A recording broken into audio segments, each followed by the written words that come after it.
চক্রবর্তীদাকে আমরা আমাদের স্টাফ পক্ষ থেকে লক্ষণদাকে আমরা অনুরোধ করব একটা ফুলের বুকে এবং দুটোই দিয়ে একটু সম্বোধনা জানাতে।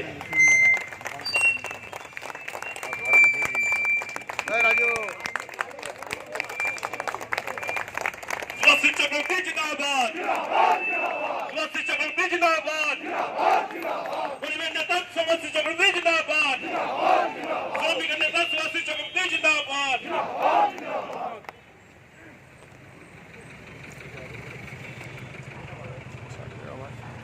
संतोष, राजीव, जगह जगह নমস্কার।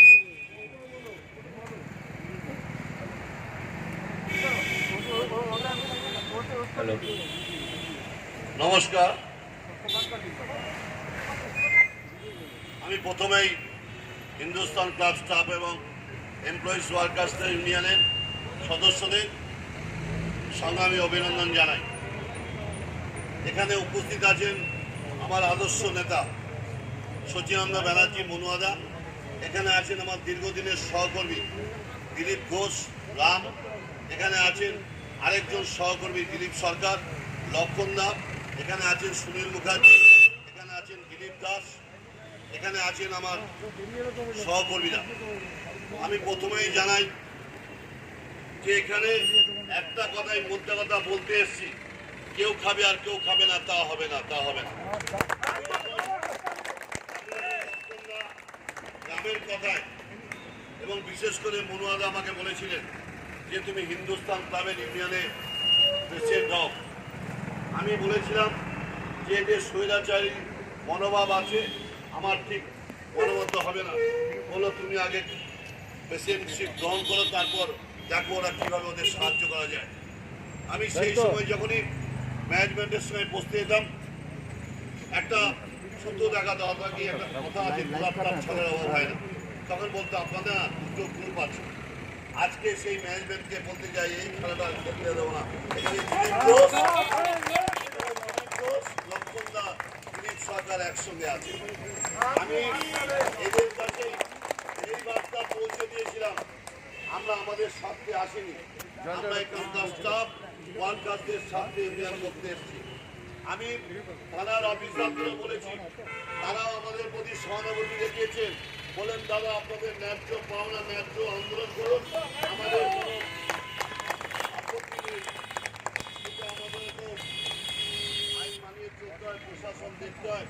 আমি শুধু আপনাদের মনে করিয়ে দিতে চাই যে অনেকে বলছে বাংলাটাকে গুজরাট করবেন, কিন্তু নচিকেতার একটা গান শুনেছে, তুমি আসবে বলেই দেশটা আজও গুজরাট হয়ে যায়নি, মমতা ব্যানার্জি আছে বলে আজও বাংলাটা গুজরাট হয়ে যায়নি। আমরা গুজরাট চাই না। 2002 সালে 2000 মানুষ মারা গেছিল হিন্দু মুসলমানের মধ্যে দাঙ্গা লাগিয়ে, তার কালো হাত সেই লাল হয়ে গেছিল, সেটা হচ্ছে নরেন্দ্র মোদী। আজকে কেউ নরেন্দ্র মোদীর নাম বলে না, বলে আমাদের প্রধানমন্ত্রীর নাম পাল্টে গেছে, বেচাদা হয়ে গেছে, সব বেঁচে দিচ্ছে। আজকে হিন্দুস্তান ক্লাবের ম্যানেজমেন্টের কাছে আমি সবিনয়ে আবেদন করতে এসেছি। আমি কোনো ঝগড়া কোনো বিতর্ক করতে আসিনি, কিন্তু একটা কথা বলি, উদারতা বা সৌজন্য দুর্বলতা মনে করবেন না। আমরা ক্ষমতায় আসার আগে বামফ্রন্টের কর্মীরা নানা অছিলায় তারা চাইট করত, তারা কুলডাউন করত, তারা অবস্থান করত, কেক আটকাতো, অনেক কারখানা বন্ধ হয়ে গেছে। কিন্তু 2011 সালে 21শে মে আপনাদের আশীর্বাদ, আপনাদের সমর্থন, আপনাদের সহযোগিতা নিয়ে মমতা ব্যানার্জি মা মামি মানুষের সরকার প্রতিষ্ঠিত করেছে। মমতা ব্যানার্জি সরকার প্রতিষ্ঠিত হওয়ার পর বলেছে যে আমরা শিল্প বাঁচাবো, শ্রমিক বাঁচাবো, এই শর্তে এই নীতি আমরা গ্রহণ করেছি। আমরা কোথাও অবস্থান করিনি, কোথাও আমরা লকআউটে আমরা সমর্থন করিনি। আমরা শ্রমিকের স্বার্থে, শিল্প বাঁচানোর স্বার্থে লড়াই করেছি। কিন্তু একটা কথা বলি, ওরা ভাবছ লাল জামানায় অনেক নেতা দালালি করতেন, কমিশন খেতে, কিন্তু একটা কথা বলি, আমরা মরে যাব, তাও কেউ দালালি করবে না।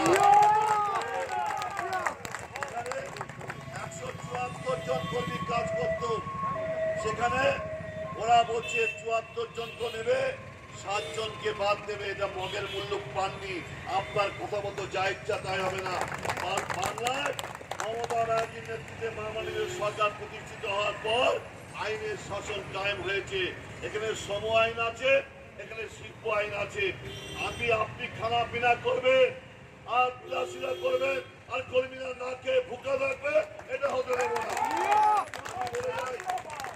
আমরা আপনাদের কাছে অনেক মীমাংসা সূত্র পাঠিয়েছিলাম। এখানে দিলীপ বাবু আছেন, এখানে রামবাবু আছেন, লক্ষণ বাবু আছেন। বলেছিলাম যে ঠিক আছে, লকডাউন চলেছে, এখানে করোনা আক্রান্ত হয়েছে, আপনারা মাস থেকে বন্ধ করেছে, আমরা মেনে নিয়েছি। আমাদের কর্মীরা যে ন্যূনতম একটা মাইনা দিয়েছে, মাইনা বলবো না, তাকে ভাতা দিয়েছে, সেই ভাতাটা মেনে নিয়েছি। আমরা কোনো প্রতিবাদ করিনি এই কারণে আমরাও মানুষ, আমাদেরও মানবিকতা আছে। আমরা ভেবেছি যে এখন যখন লকডাউন চলছে আমরা মেনে নিয়েছি। কিন্তু একটা কথা বলি, আইনটা কি আপনার পৈতৃক সম্পত্তি? আইনটা না মেনে আপনি কি করেছেন? কাউকে নোটিশ না দিয়ে 7 জনকে টার্মিনেট করে দিয়েছেন। আমি বলি, যখন লকডাউন চলছে তখন 2 জন ম্যানেজমেন্টের লোক দিয়েছেন। এই হিন্দুস্তান ক্লাবের যদি কোনো অসুবিধা হয় তার জন্য দায়ী মাতাবাড়ি প্রশাসন। এখানে কর্মীদের দিকে না তাকিয়ে আজকে ম্যানেজমেন্টকে বেশি টাকা দিয়ে ভাবছে হিন্দুস্তান ক্লাব চালাবে। কোনো সংস্থা চলে না ম্যানেজমেন্ট দিয়ে, শুধু কোনো সংস্থা চলে না, ওয়ার্কারদের কর্মীদের লাগে, স্টাফদের লাগে। আজকে আমি তাই যারা ভাবছেন যে অট্টালিকায় বসে যে ওদের জন্য কেউ নেই, ভুল করছেন। ওদের সঙ্গে সবার আগে মমতা ব্যানার্জি আছে।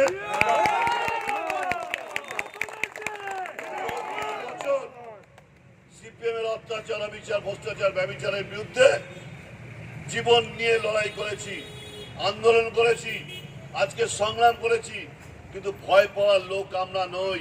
আমি আপনাদের কাছে বলে যাই যে 174 জনকে আপনার নিতে হবে, নাহলে আপনার ক্লাব খোলার দরকার নেই। আপনি কোন অধিকার বলে আপনি তাদের টার্মিনেট করে টাকা পাঠিয়ে দিয়েছেন? আপনি কি টাকা দিয়ে কিনতে চান? আপনার কাছে ভিক্ষা করতে আসিনি, শ্রম দিয়েছি, তাই আজকে আপনি টাকা দিয়েছেন।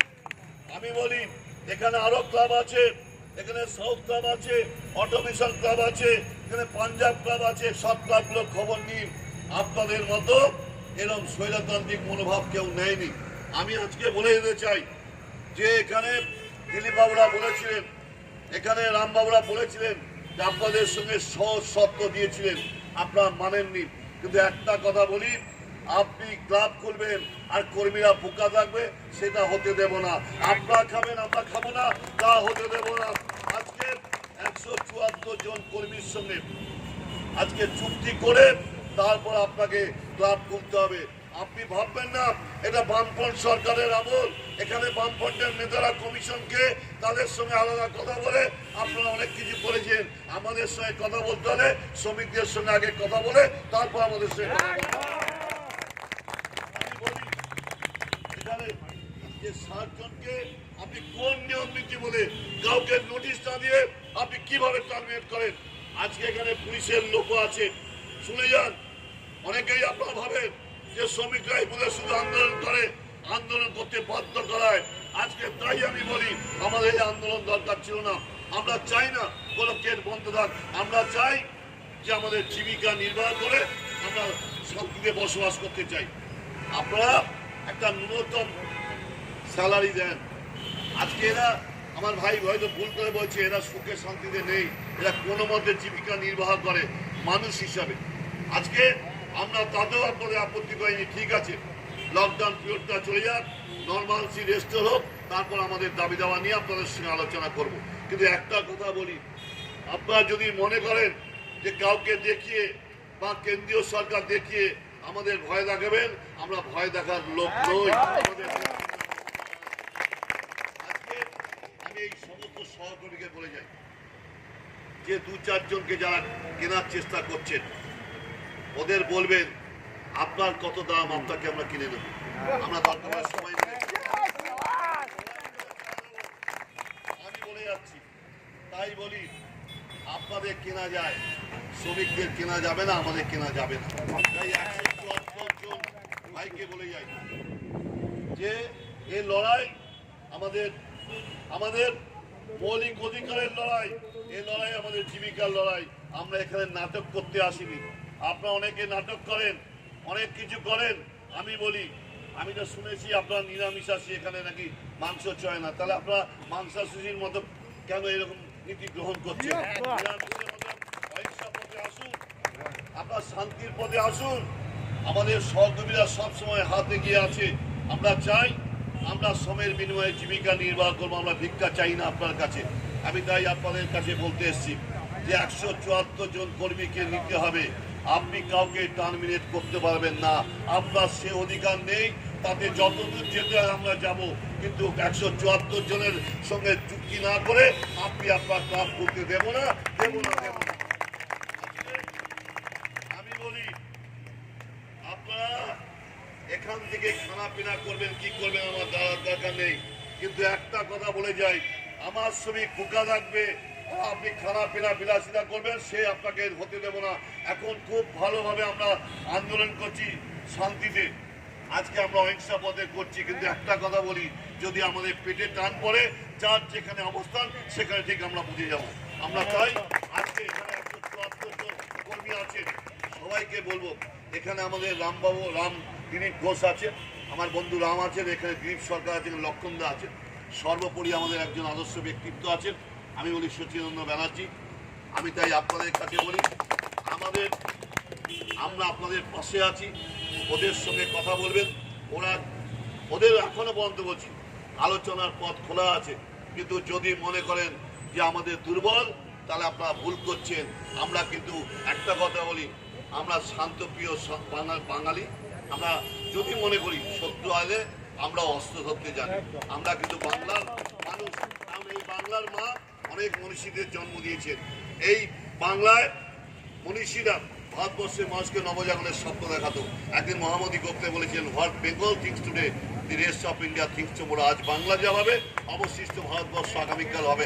আজকে মমতা ব্যানার্জি যে ভাবে, সারা ভারতবর্ষ আগামীকাল ভাবে। আমি তাই আপনাদের কাছে বলি যে ভারতবর্ষে কোথায় কি হচ্ছে জানি না, বাংলায় কিন্তু শিল্প আইন আছে, শ্রম আইন আছে। গায়ের চুরি করে কিন্তু কিছু করা যাবে না।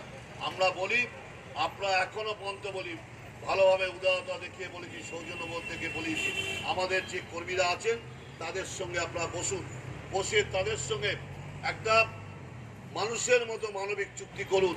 আমরা রাজি আছি, আমরা কখনো গেট বন্ধ করে আন্দোলন করতে রাজি নয়, কিন্তু যদি আমাদের বাধ্য করান তাহলে যতদূর পর্যন্ত যেতে হয় যাবো, যতক্ষণ প্রাণ আছে, যতক্ষণ রক্ত আছে, আমাদের লড়াই চলবে। আমি বলি যে সব সময় আমি দেখেছি এরা মিথ্যা কথা বলে, আর এমনভাবে মিথ্যা পরিবেশন করে মনে যেন সত্যি কথা বলছে।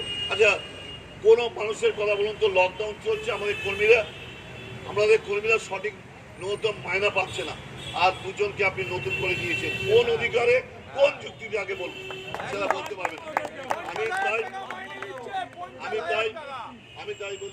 আমি তাই বলি যে আপনারা শান্তপ্রিয়ভাবে এখানে আন্দোলন করবেন। আমরা আপনাদের সমর্থনে আছি। আমরা আবার বলি, আলোচনার পথ খোলা আছে, কিন্তু যদি গায়ের চুরি করে কিছু করার চেষ্টা করেন, এইটা বলি, এটা বাংলা। এই বাংলায় অনেক মনীষী, অনেক বীর সন্তান জন্মগ্রহণ করেছে। এই বাংলা কাউকে ভয় পায় না, চোখ রাঙানিকে ভয় পায় না, এখানকার কর্মীরাও চোখ রাঙানিকে ভয় পায় না। আপনাদের অন্তত অহংকারকেও আমরা প্রশ্রয় দেব না। তাই আমি সবাইকে বলি, একসঙ্গে থাকবেন। একটা কথা বলি, আমি কালকে খিদিরপুরে গেছিলাম, হাইড্রোডে, সেখানে 16 জনকে বাদ দিয়েছে। আমি বলেছিলাম একটা কথা জানেন তো, আমি ওকালতি করি, পরে একটা কথা বলে, হাকিম নড়ে তো হুকুম নড়ে না। কন্ট্রাক্টর চলে যেতে পারে, ম্যানেজমেন্ট চলে যেতে পারে, কিন্তু কর্মীরা যায় না। কর্মীরা সব সেই জায়গায় থাকে। তাই ওদের কাজ না দিয়ে আপনি নতুন কোনো লোককে নিতে পারবেন না। আজকে এখানেও বলে যে আমি সব একসাথ মে হয়, হাম কিসি সে কম নেই। আমাকে খেতে দেবেন না, আপনাকেও খেতে দেবো না। লাস্ট এই কথা বলে সবাইকে আবার সংগ্রাম অভিনন্দন জানিয়ে আমি আমার বক্তব্য শেষ করছি। জয় হিন্দ, বন্দে মাতরম, জিন্দাবাদ, মমতা ব্যানার্জি জিন্দাবাদ।